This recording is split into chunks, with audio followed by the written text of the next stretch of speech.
todos. A história da instrumentação cirúrgica surge com Jean-Henri Dunant ao presenciar o sofrimento na frente de combate na Batalha de Solferino, no norte da Itália, em 24 de junho de 1859. Há registros de que ele auxiliava os cirurgiões entregando instrumentos cirúrgicos no ato operatório. Em 1954, foi criada a Escola de Técnicos em Instrumental Cirúrgico em Nice, na França. A escola tinha como objetivo preparar os profissionais para auxiliar nas cirurgias, conhecer materiais para cada especialidade, entre outras atividades cirúrgicas.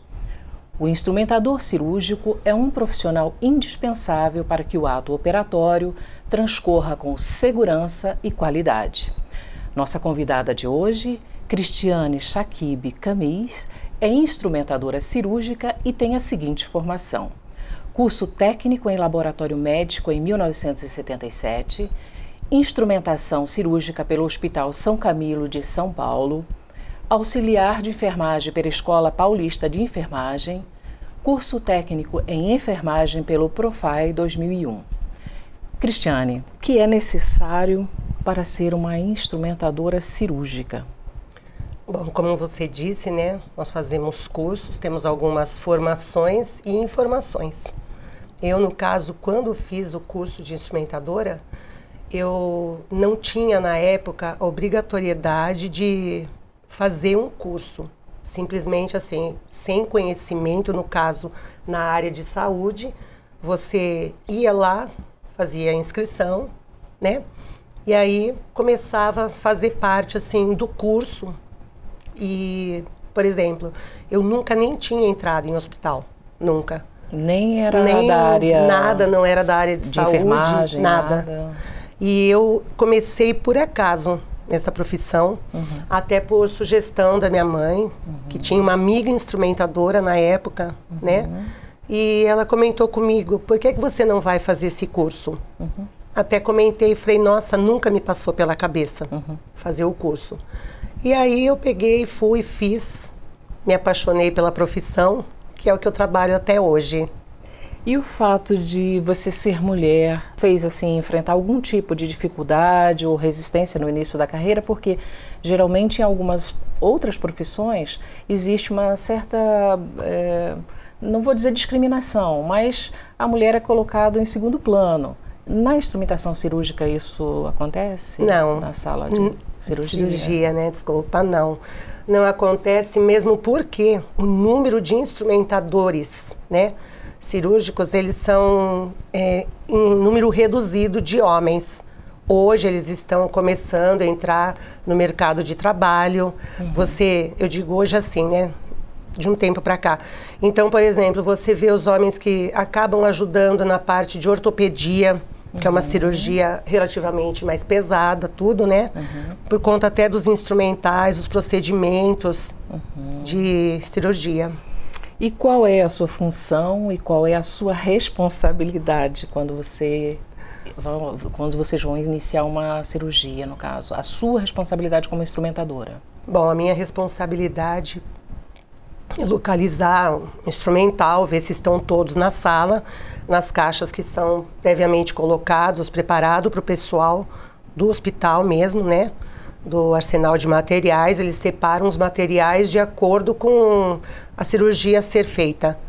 Então aí nós temos que ver atrás de fios, essas coisas, fio, sutura, algum equipamento, no caso, às vezes algum armário de vídeo, né, no caso, ou algum, mesmo sendo armário que não seja uma cirurgia para videolaparoscopia, que seja uma cirurgia, assim, que necessita o uso de um armário. Então tem material que você prepara antes.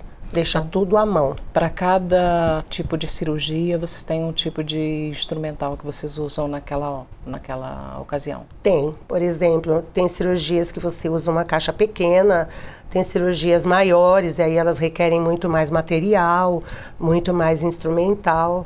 Eu tenho caixas lá que nós usamos, elas têm em média 70 instrumentos, vamos dizer assim, dos mais variados tipos. Mas tem cirurgia que você usa pouco material, né? Fora os equipamentos, eventualmente, que forem usados. E quantos, você falou no número aí, tem caixa com 70, né? Quantos são esses, geralmente uma caixa com 70, quantos são usados nessa cirurgia? São usados sempre, já disse também que não são os mesmos, né? Existem uma ordem, uma organização, uma forma de, assim, a ser seguido? Você é colocado tudo da forma para auxiliar? Exatamente, você separa, não são usados todos, mas eu coloco todos na mesa, porque eventualmente precisar um ou outro na hora, você não ter que sair e ficar procurando, eles já estão à mão. E nós temos uma ordem que é colocada de acordo com o tempo cirúrgico. O que seria esse tempo cirúrgico? Você vai começar, então você tem que fazer uma incisão, você tem que ir aí fazendo, né? Material de hemostasia para você eventualmente parar um sangramento, alguma coisa, e aí conforme você vai adentrando a estrutura, né, o local a ser feita a cirurgia, você vai usando os materiais, né, que vão desde pinças, os mosquitinhos que a gente chama, até umas pinças mais fortes, e aí você vai explorando ali e vai usando o material. Com o tempo, a prática já vai te dando essa habilidade, exatamente, né? Essa noção, exato, né, do que é que você vai precisar. E como é feita a solicitação dos instrumentos pelo cirurgião? De forma verbal ou por sinais? E como são esses sinais? Tem algum que você sabe que possa ser dito, mostrado? Pode. Por exemplo, eles, teoricamente assim, eles basicamente têm os sinais, né? Então, por exemplo, um bisturi, uma tesoura, uma pinça anatômica, uma pinça com dente, aí um mosquito, por exemplo, que é o Haustage, né? E aí tem o afastador, né? Desculpa, não sei se eu falei. Aí, por exemplo, um afastador que é da cavidade abdominal. Mas, de acordo com a prática que você vai adquirindo com o tempo, você aprende lá o tempo cirúrgico, exatamente o que é que vai ser usado. Você já se antecipa. Você se antecipa. Difícil assim, acontece. Às vezes eles têm uma ordem, né? Que é a ordem cirúrgica. Mas, por exemplo, às vezes, sei lá, foi para uma outra estrutura, precisou de um outro instrumental. Aí, às vezes, eles pedem. Mas de praxe, assim, a gente acompanha a cirurgia e sabe, antecipa, né? Interessante, né? Você já trabalhou ao lado de algum cirurgião assim, renomado e que você tinha grande admiração? Já. E como foi essa emoção e qual o aprendizado e quem é esse cirurgião, se você puder falar, claro? Posso, claro que posso. Desculpa.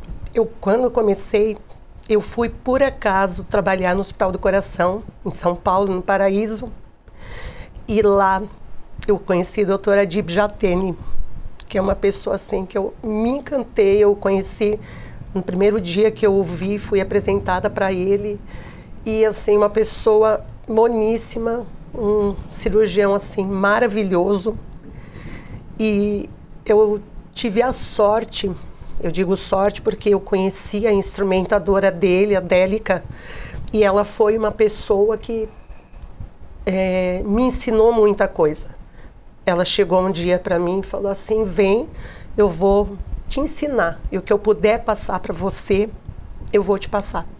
Então, assim, no começo, o doutor Adib ficava com o doutor Zerbini e a Délica era instrumentadora do doutor Zerbini. Aí, o doutor Zerbini foi deixando de operar, né? O doutor Adib já estava, assim, bem apto. E aí ela passou a trabalhar com ele também. E aí teve também o Dr. Luiz Carlos Bento, um médico fantástico, mas assim, para mim foi uma pessoa que marcou muito na minha vida. E ele tinha assim toda a paciência de orientar, explicar, porque uma cirurgia cardíaca é uma cirurgia muito complexa. Então assim, o número de materiais assim, falar a verdade para você, eu nem me lembro. Tantos que eram, tem toda uma técnica lá para montar mesa, para preparar tudo, é uma cirurgia longa, né? Mas ele marcou muito para mim, ele me deu a oportunidade de estar ao lado dela e ela ficava na minha retaguarda, ela me orientava, né? E com a paciência que ele tinha, né, de ir trabalhando, me explicando, e foi a grande oportunidade que eu tive na vida E eu senti muito quando ele morreu. Eu fiquei bem sentida.